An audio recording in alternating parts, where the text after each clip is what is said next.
It began with a sound, a sharp crack, a soft pull, then a bright green filling spilling out of a chocolate bar so thick it looked almost unreal. Within months, people were lining up for hours. Global chocolate companies were racing to copy it. Supermarkets were rationing it. Pistachio prices jumped, traders warned of tight supplies, and courts were asked a surprisingly serious question. If a chocolate says Dubai, must it actually come from Dubai? This was no longer a dessert. It was an attention machine, one powerful enough to travel from a phone screen in Dubai to factories, farms, and checkout counters around the world. How Dubai chocolate took over the world. But the real mystery is not why people liked it. The mystery is why this particular chocolate became impossible to ignore. Welcome to Agnetic, the signal behind the noise. Here we do not just follow what blows up. We decode the psychology, power, and hidden systems that make the world pay attention. And to understand Dubai chocolate, we have to go back before the cues, before the copycats, and before a single video changed everything. A craving becomes a product in 2021. British-Egyptian engineer Sarah Hamouda was living in Dubai and pregnant with her second daughter. She wanted a dessert that did not seem to exist, something rich and comforting, but also messy, layered, and full of contrasting textures. Hamouda began developing the idea behind Fixed Dessert Chocolatier.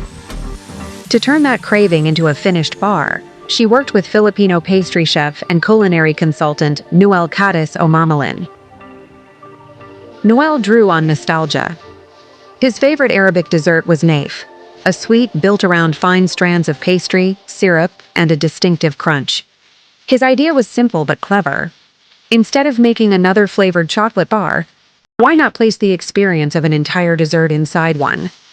The result combined a milk chocolate shell with pistachio cream, tahini, and toasted karafi, the shredded pastry that gives nafe its unmistakable texture.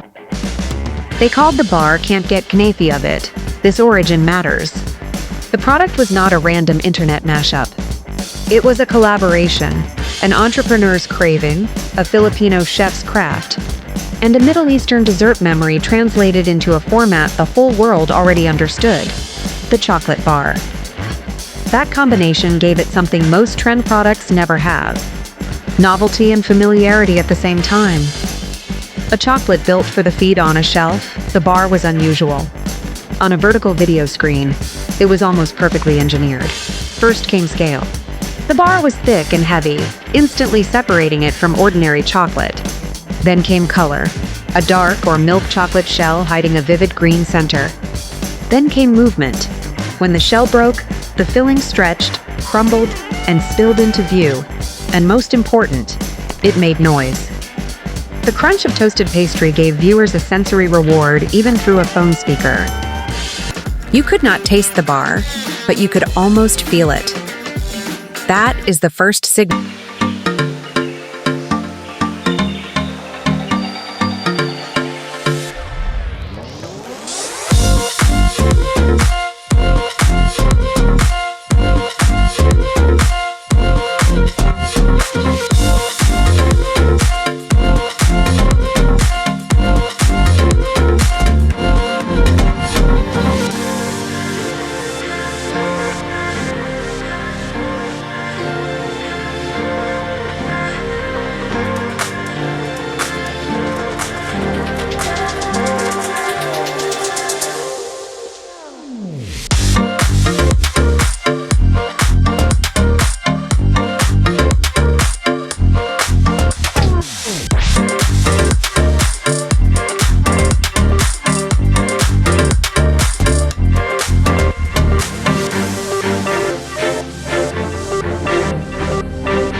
The internet supplied the distribution. Scarcity turned taste into status.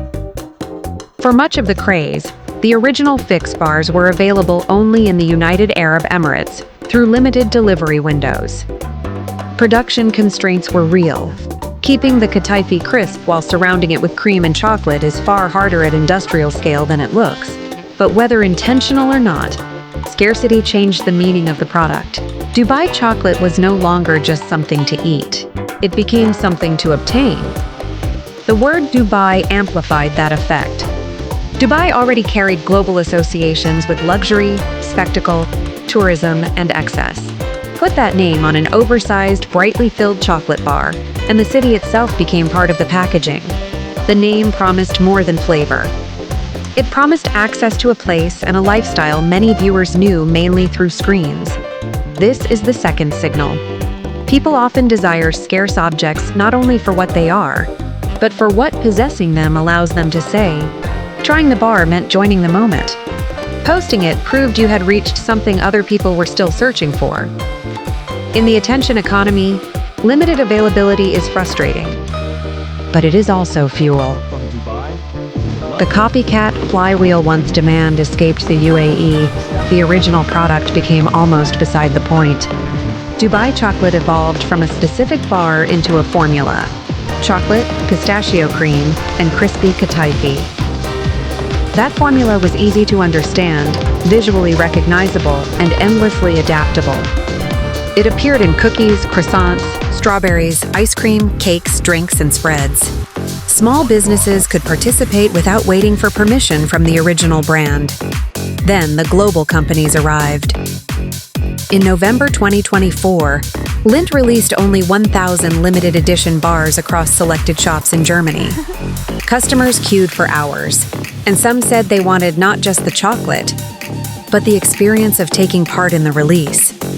By July 2025, Lindt had rolled out a Dubai-style bar through major retailers across the United States after an earlier online drop sold out in less than 24 hours. That was the moment the trend crossed an important line. A viral product had become a retail category. The copycats did not weaken the idea. They gave it thousands of new shelves, price points, and audiences. Fix owned the origin story, but the world now owned the format. When a trend reaches the farm, the most surprising proof of Dubai chocolate's power did not appear on TikTok. It appeared in the pistachio supply chain. By spring 2025, traders quoted pistachio kernel prices rising from about $7.65 a pound to around $10.30 in 1 year. The craze was not the only cause. U.S. supplies were already tight after a smaller harvest, and fewer kernels were available for manufacturers. But Dubai-style